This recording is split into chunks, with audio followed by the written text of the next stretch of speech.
he killed his wife with a rock. So, also doesn't lie and it'll look like Jon Snow's friend, whose name escapes me. You know, Homeboy. You know, the round one. Hey YouTube, welcome back to SIBZ, West Coast, East Coast siblings, where we review your favorite movies and TV shows. And tonight, it is House of the Dragon, episode 5, I believe. I am going to give you a quick spoiler-free review, and then we'll dive in deep to all of the spoilers. So, if you're new to the channel, welcome. Make sure to like this video if you like this video, and subscribe. All of your subscriptions make it possible to do what we do here at SIBZ, so thank you in advance. And click the bell so you can be notified of when we drop reviews of other movies and TV shows. And let us know what you want us to review, because there's lots of stuff coming out in the next couple of weeks. Alright, House of the Dragon episode 5. Obviously, it's a great show. I think there were some weak plot points in this episode that we haven't seen in the last 5 episodes so far, or the last 4 episodes so far, but tiny things that I didn't like about it. They pale in comparison to the big story plots, the big movements that we saw in this episode. So this was a good episode. It wasn't as good as last week, but we still get, well, I just burped. I'm so sorry. That's so unladylike. Anyway, we still get a good amount of like intrigue, kind of moving pieces. We're getting set up now for what we know, or at least what I know a little bit of the history of the Targaryen household. This is the first episode where there's not a significant amount of time jumped. Gosh, it's just so nice to be back in the world of Game of Thrones. Like, the bar is set high and the expectation is always met. After coming off of She-Hulk this week, I am thoroughly happy. Even though this week's episode of House of the Dragon was not as good as the last couple of episodes, this was still a good, solid episode. I was entertained. Now we're going to spoil the entire episode for you, so if you haven't seen it yet, go watch it and then come back to this video. Or if you want to spoil it for yourself because you're like YOLO, do that too. At the beginning of this episode, we see Lady Rhea, I believe, or Royce, or whatever, Royce, Rhea, whatever. We see Daemon's wife, and she is on horseback. Long story short, he kills her pretty awfully. He knocks her off a horse, she's paralyzed, and then he picks up a rock and beats her face in. It's just like, ugh, gosh. But you know what? I take back, like, Daemon is just all talk and doesn't show up because he killed his wife with a rock. So, don't want to get on his bad side. What's really sketchy and questionable about this is, why did he kill her? I mean, is he killing her because he's trying to get Rhaenyra? That's what I thought.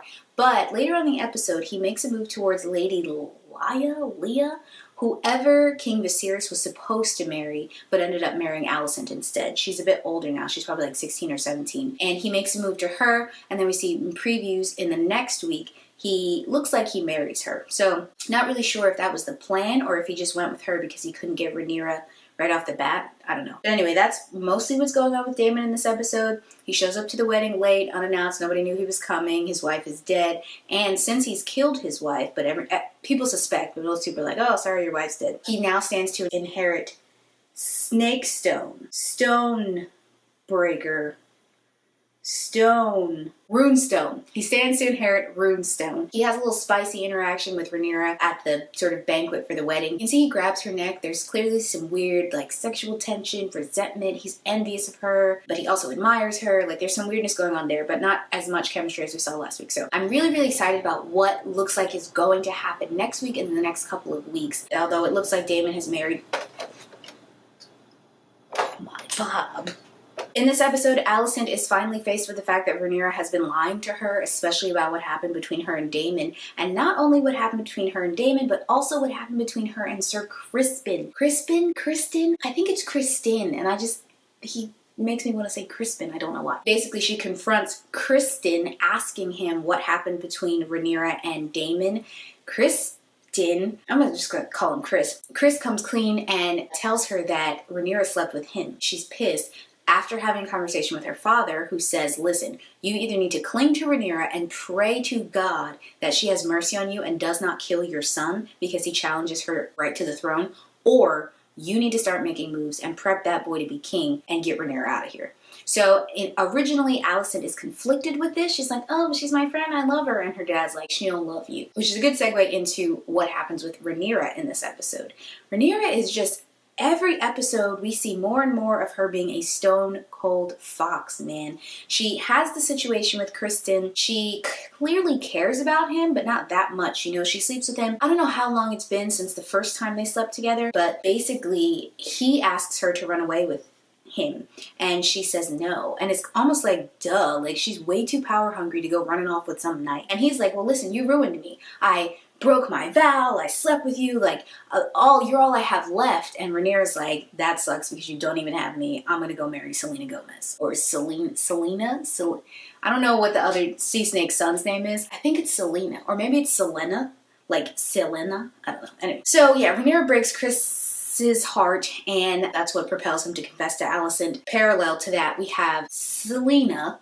Let's call him Selena, the sea snake's son. We know at the end of last week's episode that Viserys wants to have the two of them married. They kind of go for a stroll along the beach, and Rhaenyra's like, listen, I don't really like you, but like, I'm obligated to marry you, so let's make an arrangement. And he agrees to the arrangement, and then we find out a little further on that he's gay. Now, if you ask me, that's one of my complaints about this episode. It's a little lazy story writing. Like, how convenient is it for Rhaenyra that the man that she's supposed to marry is not sexually interested in her at all, freeing her up to do whatever she wants with Chris. It looks like it will be a nicely planned, arranged marriage, a marriage of convenience for the both of them. Selena tells his lover, Joffrey, oh gosh, just saying Joffrey, gosh, I can't stand it. Anyway, he confesses everything that he's learned of Rhaenyra. He understands that she seems to have a lover, but he doesn't know who it is. At the banquet where we're celebrating Rhaenyra and Selena's loving marriage, Joffrey decides to play spy and figure out who Rhaenyra's lover is. Well, he finds out that Rhaenyra's lover is Chris. Chris is clearly fuming because Rhaenyra has shut him down. He's confessed the fact that he's broken his vow to the queen. He's pretty much a mess. So he's on a hair trigger anyway, and then Joffrey slides up and is like, hey, let's be allies. Let's protect the two of them. You know, I love him, you love her, let's do this. It's not really clear exactly what happened, because when whatever happens starts the big fight in the banquet hall, we're looking at Daemon and Rhaenyra. Daemon like yokes Rhaenyra up. But at the end of the scuffle, we see that Chris has beat the literal crap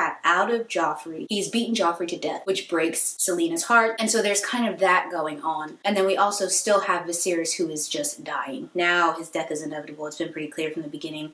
There was some interesting commentary about doctors and how we just blindly trust them because they're doctors, but you know, clearly the leeches are killing Viserys. Once again, I loved it. There was a lot of intrigue. There was a lot of kind of twistiness going on. I love a good political drama. I love watching all the pieces move. And obviously Game of Thrones does a great job of doing that. Also wanted to make the note that when the sea snake agrees to Viserys' proposal for Rhaenyra to marry Selena, granted, his wife, I forget what his wife's name is, but y'all know who I'm talking about, the sea snake's wife, who's equal heir to the throne with Viserys, but the old king went with Viserys because he's a man. She is worried for her son and her grandchildren because they challenge Hightower's son, Aegon. Because now that we know that Alicent is pissed, she's like coming for Rhaenyra. Now that she knows that Rhaenyra lied, she shows up in the banquet hall with her green dress. Lady Hightower's finna go down. Last little thing. So since Viserys kicked Otto out, he has a new hand of the king whose name is Lionel, I believe. Lionel's son is the lame dude who was hanging out with the ladies in like episode 2, I believe, with the white stag. In this episode, he's the one, you know, he manipulates Alicent into pursuing what's going on with Rhaenyra. Now, I'm not sure why yet. I don't know if he's just a troublemaker or if he has a horse in all of this. Couldn't figure out what the analogy was. Anyway, yeah, so I'm not really sure what's going on with that, but I thought it was just a poor plot line because they're saying that he's Lionel's son, but Lionel looks younger than him. I'm really, really excited about what looks like is going to happen next week and in the next couple of weeks. We do a 10-year time jump. Now the question is the children. Surprisingly, Viserys lasts another 10 years. He's looking rough as heck.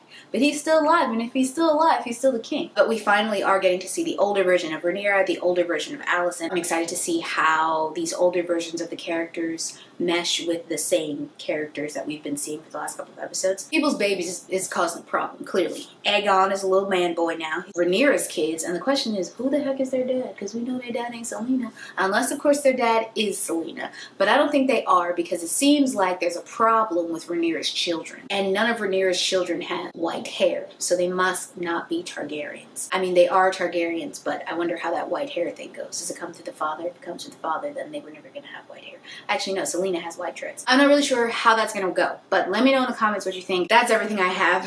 As always, like this video if you like this video. Comment, let me know what you think. Let's get this dialogue going. Yeah, and as always, thank you guys so much for tuning in. See ya next week. Bye.